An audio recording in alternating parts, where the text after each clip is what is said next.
نن خو د اهل سنت د شپږو قومونو مشران مخور سپینګیري شملور او غیور او باتور د لرې او د برې او د منځنۍ کورمې د شپږو قومونو مشرانو متفقه فیصله ده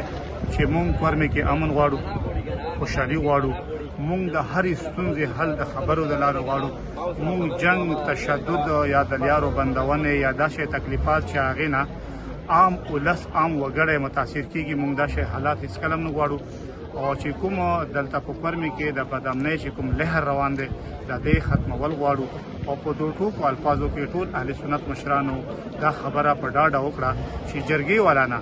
مونږ دا غواړو چې په مهرې په مقام باندې چې کوم د اهل سنت خلک به دردې سره شهید شوي دي او حکومت د هغوی په خلاف کاروایي هم کړې ده، چونکې د هغوی کور هم ورغولی شوی دی. نو د هغې د په سختو ټکو کې غندنه هم وکړه او حکومت نه دا غواړي چې مزید هم کاروایي وشي چې دا شی مزید نورې ستونزې پېښې نه شي. او بل دویم چې کوم د اهل سنت یا د اهل تشیع د مقدساتو چې کوم خلک سپکاوی کوي، که هغه د اصحاب رسول وي، که د امهات المؤمنین وي، که د خلفای راشدین وي، که د اهل بیت او اطهار وي، چې څوک هم خلک د دې په شان کې سپکاوی کوي هغوی ته باید حکومت په سخت نه سخته سزا ورکړي. هغوی د قانون منګولو ته وسپاري، په هغوی باندې 298 سی 298 295 او بي سي چې څومره دفعات دي دا په ولګولی شي او دا خلک د ونیوی شي او خلک په دې باندې مجبور نه کړی شي چې خلک بیا قانون په لاس کې واخلي، هغې نه بیا ډېر غټه ستونزه او مسله جوړه شي. لهذا حکومت د دوی خلکو په خلاف د خپله کاروایي وکړي چې څوک هم غلطې نارې لګوي د بل مسلک، د بل مذهب، د بل قومیت په خلاف،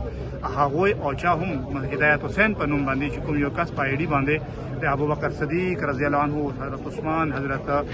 امیر معاویه، حضرت عایشه، حضرت ابوبکر صدیق او حضرت عمر په شان کې چې کوم نازیب الفاظ کارولي شوي دي، حکومت نه غواړي چې د دې سړي په خلاف د سخته نه سخته کاروایي وکړي. دا زموږ د اهل سنت د ټولو قومونو د کورمې دا غوښتنه ده. مننه.